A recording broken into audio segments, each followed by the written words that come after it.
요한 3서 1장 2절 말씀입니다. 사랑하는 자여, 내 영혼이 잘된 같이 내가 범사에 잘되고 강건하기를 내가 간구하노라. 아멘. 네, 오늘은 우리 간증자를 모실 건데요. 본인도 소개를 하겠지만 이제 제 아내 되는 사람이고요.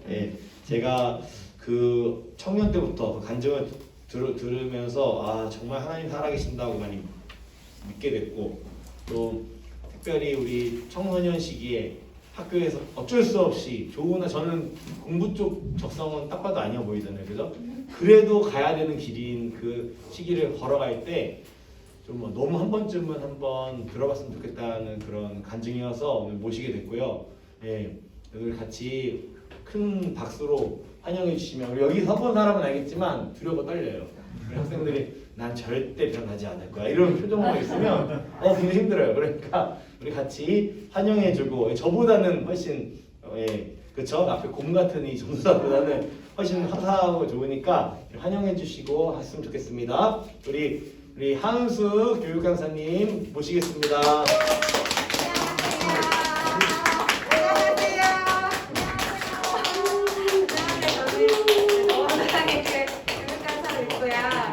영유아부시랑 항상 틀어박혀 있는데 우리 영유아 아이들하고는 조금 다르네요. 저희는 항상 안녕하세요 이러면 여기 벌써 튀어나와 있거든요. 근데 굉장히 바른 자세로 들어주시네요. 고맙습니다. 안녕하세요. 저는 하은수 간사입니다. 저는 그리고 12년도에 발령받은 초등학교 교사고요. 지금은 육아휴직 중에 있습니다. 오늘 학업이라는 주제로 간증을 하려고 이 자리에 찾아왔습니다. 여러분처럼 저도 중고등학생 시절이 있었는데요. 여러분이 2000년대 중후반 세대이시죠? 맞나요? 네, 저는 90년생이에요. 그리고 08학번이에요. 막 이제 계산되시죠? 네, 조금은 차이가 있네요. 아주 조금이지만요. 조금 차이가 있죠? 저희 고등학교 사진이에요. 예쁘죠? 봄에 이렇게 벚꽃이 활짝 피는 진짜 아름다운 학교에 다녔어요. 예쁘죠? 제가 사진 더 찍고 싶었는데 짜잔! 이거 뭐냐면 나중에 진짜 큰맘 먹고 깐 건데요. 고등학교 졸업, 제가 어제 우리 사진을 좀 보여줘서 내 때를 이제 좀 보여줘야 되는데 잠깐만요. 제가 마스크를 보여드릴게요. 비포랑 애프터가 좀 확인돼야 되는데 지금 훨씬 예쁩니다. 성형 안 했고요. 지금 훨씬 예쁘죠? 네. 다행이에요. 그때 살도 많이 쪘었고요. 이 사진도 더 찾고 싶었는데 저는 싸이 세대예요. 그래서 모든 그때의 사진은 다 싸이에 있어요. 그래가지고 더 이상 찾을 수가 없었습니다. 네. 여러분 이렇게 학교랑 학원 열심히 다니고 계시죠? 지금 겨울방학이니까 학원에서 진도도 엄청 빼실 거고요. 놀아도 불안하고요. 초등학생이 아닌 이상 이제 지금 점수가 어떻든지 다 공부에 어느 정도 스트레스를 받기 시작하신 나이가 됐을 텐데요. 여러분 공부에서 뭐가 제일 중요한지 아시나요? 공부를 잘한다, 못한다. 여기에서 핵심 키가 무엇일까요? 지능일까요? 나의 타고난 머리가 어느 정도인가? 아니면 학원비일까요? 우리 부모님이 나에게 얼마나 투자를 해줬나? 아니에요. 그거는 바로 이거예요. 퀴즈예요. 맞추는 사람, 우리 영유아부 캔디 하나 줄까요? 네, 뭘까요? 공부에서 제일 중요한 건 디귿 기억이에요. 네? 아무도 모르겠어요? 바로 동기예요. 동기가 가장 중요해요. 그 사람이 어떤 동기로 공부에 임하느냐가 결과물을 만들어낸다는 거예요. 자의적이냐 타의적이냐, 외적이냐 내적이냐, 긍정이냐 부정 동기냐 하는 등의 그런 동기가 얼마나 오래 얼마나 잘하게 만드는지를 결정해 준다는 거예요. 그리고 강력한 동기가 또 강력한 결과를 만들어낸다는 것이죠. 그러면 여러분은 왜 공부를 하시나요? 이제 여러분의 동기, 여러분의 마음속에서 그 이유를 한 가지만 꼽아보세요. 되었나요? 한 가지 떠올랐어요? 말은 안 해도 돼요. 한 가지는 다 떠올라야 돼요. 나는 왜 어떤 동기로 공부를 하고 있지? 한 가지만 생각해 보세요. 감사해요. 네. 되었나요? 저부터 이제 얘기해 드릴게요. 제가 어떤 동기로 공부했었는지. 저는 남을 이기려고 공부를 했었어요. 저는 남을 짓밟고 싶었어요. 이기는 정도가 아니라. 그냥 문자적인 표현이 아니라 이게 제가 학생일 때 실제로 했었던 생각이에요. 아, 나는 쟤를 짓밟고 내가 이겨야지. 저에게는 공부하면 떠오르는 강렬한 이미지가 있습니다. 바로 벽보입니다. 우리나라 고등학교에서는 너나 할 것 없이 수능을 연습하는 모의고사를 달마다 보잖아요. 그런데 제 모교에서는 그런 문화가 있었어요. 모의고사 성적표가 학교에 도착을 하면 그 다음 날 그 선생 지금 생각하면 그 선생님이 어떻게 그 작업을 그렇게 다 했을까요? 그 다음 날 건물 현관에 대문짝만하게 벽보를 붙여요. 이거 아무것도 아니고 진짜 벽에 그냥 벽 사이즈로 붙여요. 거기서 정규 1등부터 20등까지 써줘요. 상위 몇 퍼센트 들었는지. 요즘에는 진짜 이런 학교 없을 것 같아요. 저희 때도 그런 학교는 좀 흔하지 않았거든요. 벽부에 이름이 올랐다가 내렸다가 하는 애들도 있고 선두에서 순위 경쟁하는 애들도 있고 아예 벽보랑은 이제 1등하고 20등하고 전혀 상관없는 인생을 사는 애들도 있었겠죠. 근데 저는 석차와 등급에 굉장히 목을 매는 그런 학생이었어요. 이런 식으로 썼던 거예요. 1등 땡땡땡 몇 퍼센트, 2등 땡땡땡 몇 퍼센트 해서 정규 1등부터 20등까지 모의고사 딱 보면 저는 거기에 목매는 애였는데요. 저는 고등학교 입학할 때 보는 반배치 고사에서 전교 4등으로 들어왔습니다. 그리고 입학 후에 처음으로 학업 성취도를 평가하는 3월 원래고사에서 전교 1등을 했습니다. 1학년 때는 왔다 갔다 이렇게 하다가 2학년 때부터는 매월 치르는 모의고사에서 1년 내내 전교 1등 놓치지 않았습니다. 그 말인즉슨 벽부의 맨 위 꼭대기에 제 이름이 있었다는 것입니다. 1등 하은숙 땡땡 %. 전국 모의고사 0%대 찍은 날에는 정말 소름이 돋도록 기뻤어요. 그런 딸이니까 부모님은 누굴 만나서 무슨 얘기를 하든 기승전 딸이 얼마나 공부 잘하는지 칭찬하셨어요.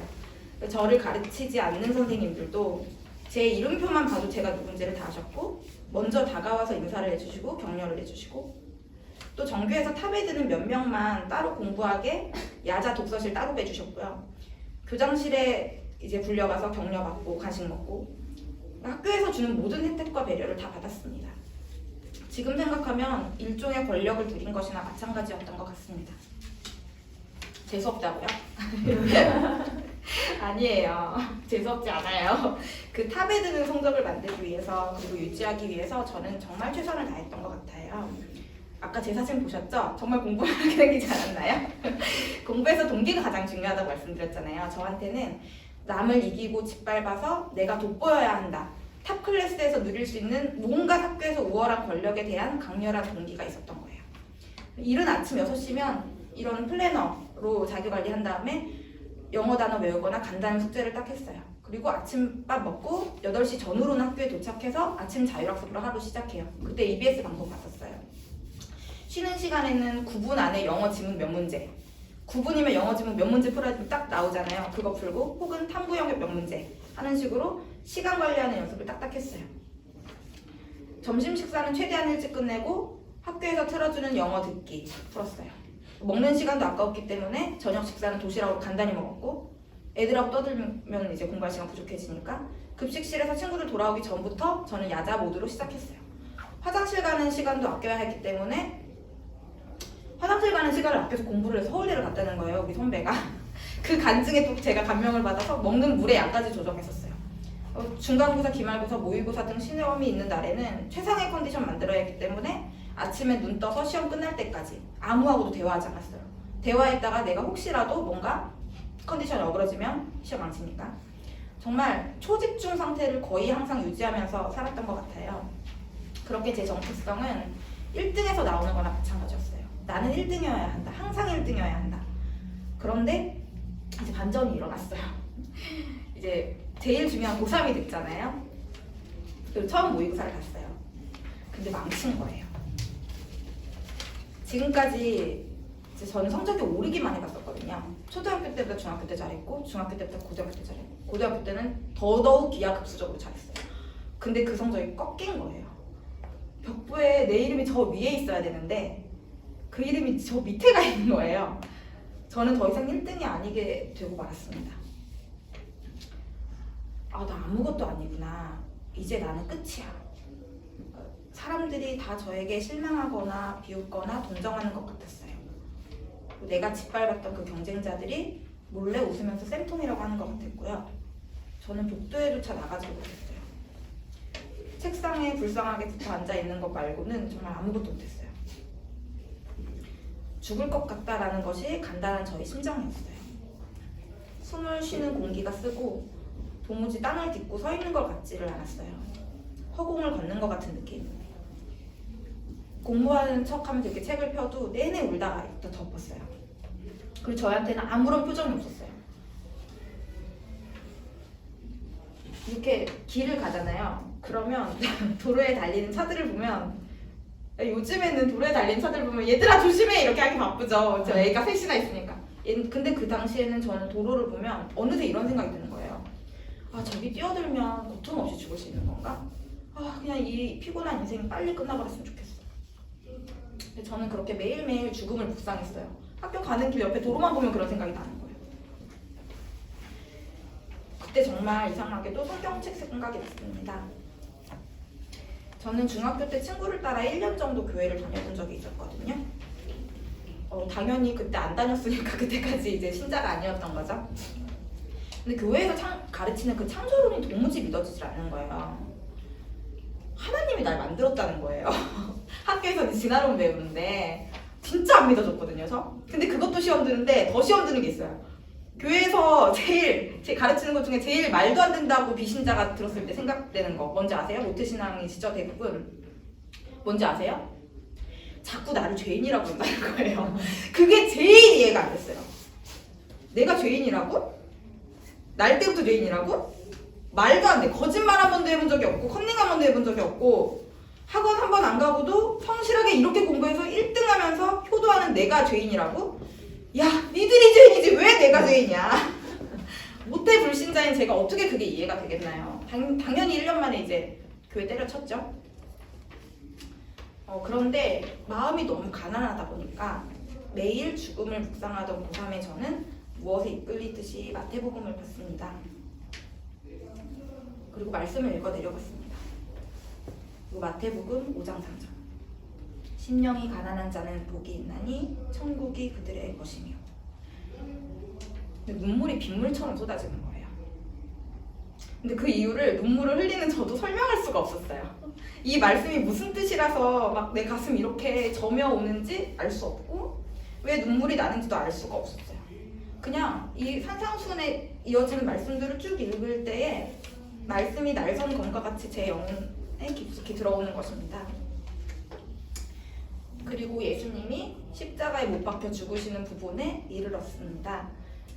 눈으로는 성경을 읽는데 귀에서는 예수님 나 때문에 죽으셨어. 나 때문에. 내 죄 때문에. 마치 누가 귀에 대고 외치는 것처럼 아니면 내 안에서 확성기로 이 안에서 막 뭔가 음성이 울려나오는 것처럼 이 말씀이 제 영혼에 커다랗게 들려왔습니다. 저도 너무 눈물이 나니까 눈물을 주체할 수가 없어서 눈을 이렇게 감아버렸어요. 그런데 눈을 감으면 더 생생하게 장면이 보이는 것입니다. 십자가에 달리신 예수님과 그것을 구경하는 군중들, 그리고 예수님을 십자가에 못 박으라고 소리쳤던 그들 사이에서 제가 덜덜 떨면서 울고 있는 모습이 보였어요. 아, 내가 예수님을 부인했던, 죽이라고 소리 질렀던 바로 저 죄인이구나 라는 사실이 저에게 직관적으로 깨달아졌습니다. 그렇게 성경을 읽고 나면 저는 어느새 방바닥을 이렇게 굴러다니면서 막 비명을 삭히면서 울고 있었어요. 이게 하루 안에 일어난 일은 아니었고요. 한 달 정도 좀 안 되는 시간이었던 것 같은데 매일 밤마다 제가 성경을 읽었어요. 근데 읽을 때마다 이런 일들이 반복되었어요. 막 매일 밤 진짜 귀에 생생히 예수님이 나 때문에 죽으셨다는 외침이 들리고 눈앞에는 막 내가 죽이라고 했던 그분이 십자가 위에 달려 계시는 생생한 모습이 보이는데 견딜 수가 있을까요? 믿어지지 않던 성경의 글자가 하나하나 살아나서 제 가슴 속으로 부딪혀 진리로 믿어지는 시간이었습니다. 예수님은 마침내 저를 완전히 굴복시키셨고 저는 더 이상 나 학교에서 1등하는 학생이야 이렇게 교만한 마음을 품고 살 수가 없었어요. 저는 죄인이고 예수님은 구주이시라는 것이 저의 새로운 정체성이 되었습니다. 그 뒤로 이어진 수험 생활에서 저는 정말 큰 변화가 생겼는데요. 첫째는 더 이상 죽음을 묵상하지 않았다는 것이었어요. 성경을 묵상한 이후로 저는 죽음을 묵상하지 않았습니다. 매일 말씀을 읽고 매일 찬양을 들었어요. 특히 이 찬양을 들으면서 많이 울었어요. 이거 앨범 표지만 봐도 아시는 분 아실 텐데 예수 나의 좋은 치료자라는 찬양이었어요. 죽는다라는 생각을 안 해야지 이렇게 결심한 것이 아니라 그냥 어느샌가 그런 생각을 안 하고 있다는 것을 깨달았어요. 저는 죽음의 메시지가 아니라 생명의 메시지에 이제 이끌리기 시작했습니다. 둘째는 나중에 다 입시가 끝나고 난 알은 사실인데 저희 동기 중에 서울대 간 친구들이 있었던 거예요. 근데 제가 누군지도 모르고 관심도 없었다는 게 제가 너무 나중에 충격이었어요. 왜냐면 전에 저 같았으면 야, 나 서울대 못 갔는데 감히 나를 올라서서 누가 서울대를 가? 분노하면서 저주하면서 그 친구들 막 생각하면서 이름 쓰고 저주하고 난리 쳤겠죠. 근데 입시가 끝나고 저는 그냥 정말 푹 쉬었고요. 출석할 교회를 찾느라고 그게 바빴어요. 예수님을 알아가면서 저는 공부가 무엇인지도 알게 되었습니다. 그 전에 저는 부모님과 선생님이 가르치는 대로 이렇게 생각했어요. 배워서 남주냐? 내가 간 대학이 남편감의 대학이다. 손에 물 안 묻히고 기름 안 묻히고 책상에서 펜대 굴리며 살아야지. 사자 붙은 직업군에 들어가야지. 이렇게 공부는 남과 경쟁해서 남을 이기고 성과를 차지하기 위한 것이라고 배웠던 것이에요.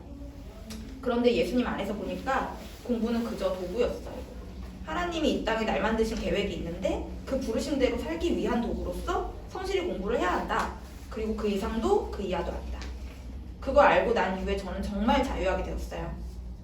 주영이 계신 곳에 자유함이 있느니라. 더 이상 저는 라이벌을 떠올리면서 분노하고 저주하지 않아도 되는 자유로운 영혼이 됐던 거예요. 제가 예수님 믿고 가장 크게 후회한 건요. 왜 나는 더 일찍 예수님을 믿지 않았을까였어요. 이렇게 행복하고 자유롭게 살 수 있는데 왜 나는 제대로 된 동기를 가지고 공부하지 못했을까? 저는 이겨야 잘난 인생인 줄 알았고 1등으로 내 정체성을 살았는데 그게 너무 어리석었구나. 그리고 세상이 똑바로 보이기 시작하는 거예요. 내가 행복하지 않았던 것처럼 기업에 총수라는 사람들이나 재벌이라는 사람들, 외모로 탑을 찍는 연예인들, 탁월한 능력으로 주목받는 화려한 인생들이 있죠. 그 사람들이 정말 행복한 건 아니라는 거예요.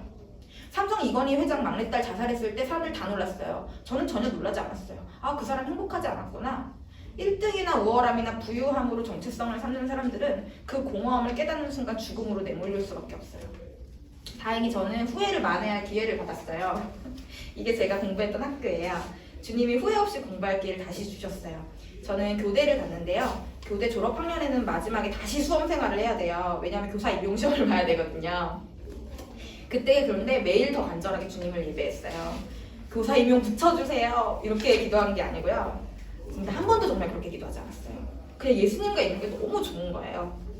그래서 공부하다가도 자꾸 예배를 했어요. 여기가 저희 학교 음악과 피아노실이거든요. 그러니까 도서관 공부하다가 도서관에 있던 시간보다 이 피아노실에 있었던 시간이 더 기억나요. 기도하고 공부하고 또 찬송하고 공부하고 말씀 보고 공부하고 그냥 그렇게 살았어요.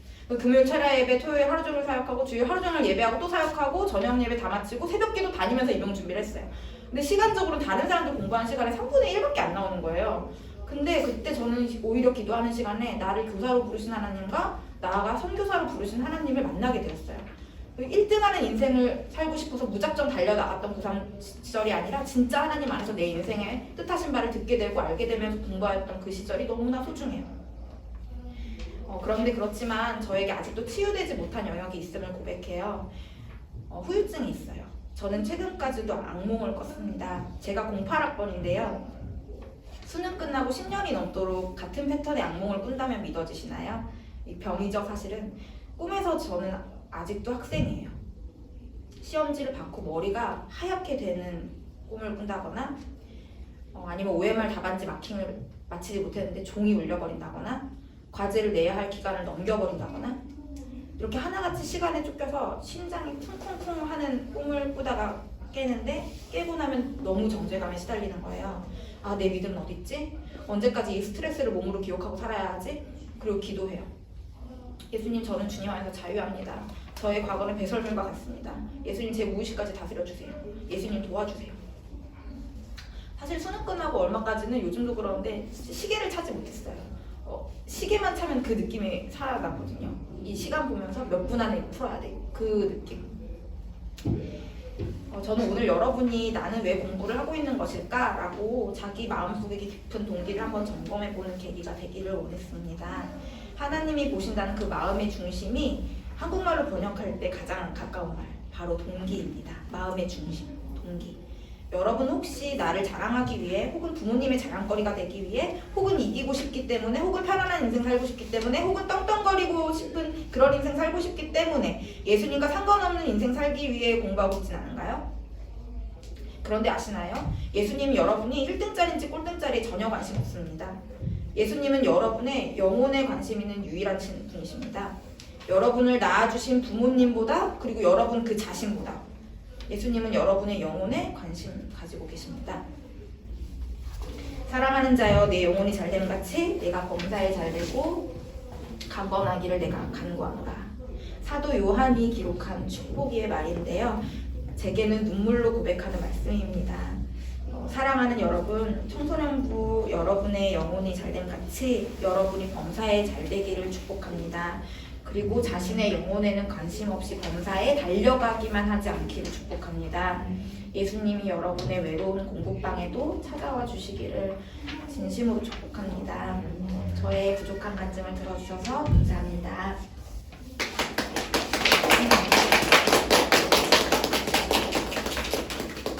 기도인도 안 하고 하셨죠?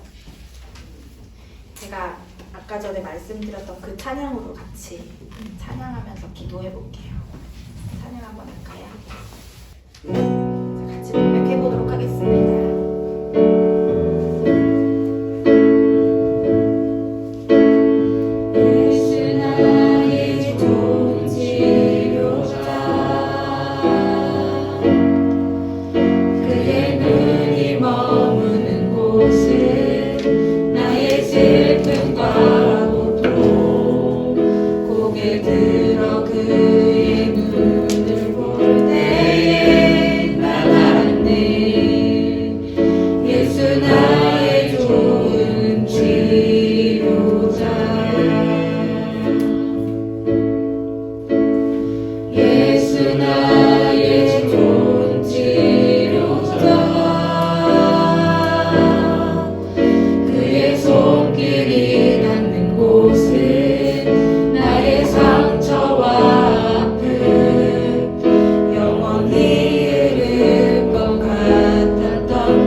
부유하기 때문에 예수님을 만나지 못하는 것입니다. 여러분 만나달라고 예수님 저의 아픈 마음, 저의 깊은 상처 주님 보아주세요. 저도 만나주세요. 여러분 기쁜 마음의 고통을 가지고 예수님께 나아가 보십시오. 그것을 사람의 방법으로 덮지 마십시오. 더 열심히 공부를 해보거나 부모님께 팅팅대어 보거나 친구들과 만나서 잡담하는 데에서 스트레스를 풀지 마시고 그 자신의 아픈 심령을 가지고 예수님께 나아가 보십시오. 지금 우리 주님 한번 부르고 같이 기도합시다. 주님, 살아계신 하나님 아버지, 우리 마음 가운데 있는 갈급한 심령, 주님을 만나지 못하여서 언제나 갈급한 그 심령 가운데, 가난한 심령 가운데 주님 찾아와 주시기를 바랍니다. 주님, 저의 어린 시절에 주님 저의 그 갈급한 심령을 가지고 있을 때에 주님 제 공방에 찾아와 주셨던 것처럼 주님 강건적으로 중건적으로 찾아와 주셔서 주님 저의 정신을 차리게 하시고 주님을 바라보게 하시고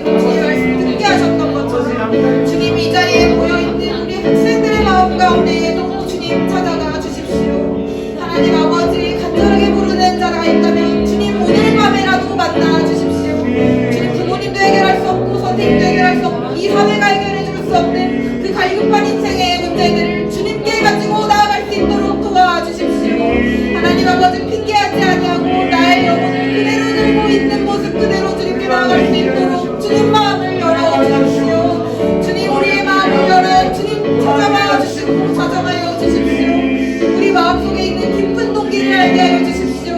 나를 자랑하고 싶은 인생, 펑펑거리고 싶은 인생, 예수님과 상관없는 인생으로 살고 싶었던 하나님 그 마음의 죄들을 회개하고 우리 하나님 아버지께 나의 영혼의 문제를 들고 나아갈 때 주님 만나주시는 줄을 믿습니다. 가난한 심령으로 하나님께 나아갈 때 주님 도와주셔서 우리의 마음을 활짝 열어주시고 우리를 구원하시기 위해 생명을 주시기 위해 이 땅에 찾아오신 예수 그리스도의 사역을 우리 안에 행하여 주십시오. 성령님 와주십시오. 말씀을 들을 때 믿음이 생기게 하여 주십시오. 지금 기도할 수 있는 심령을 주십시오. 학교에서 일어나는 상한 심령에 하나님 아픈 마음들이 하나님 오히려 기도의 자리로 가게 만드는 일이 되게 하여 주십시오. 부모님과의 갈등이, 성경에서의 부족함이 오히려 주님께 나아가는 계기가 될 수 있도록 하나님 인도하여 주십시오. 주님 우리를 만나주셔서 우리의 주인이 되어 주십시오. 우리에게 생명의 씨앗을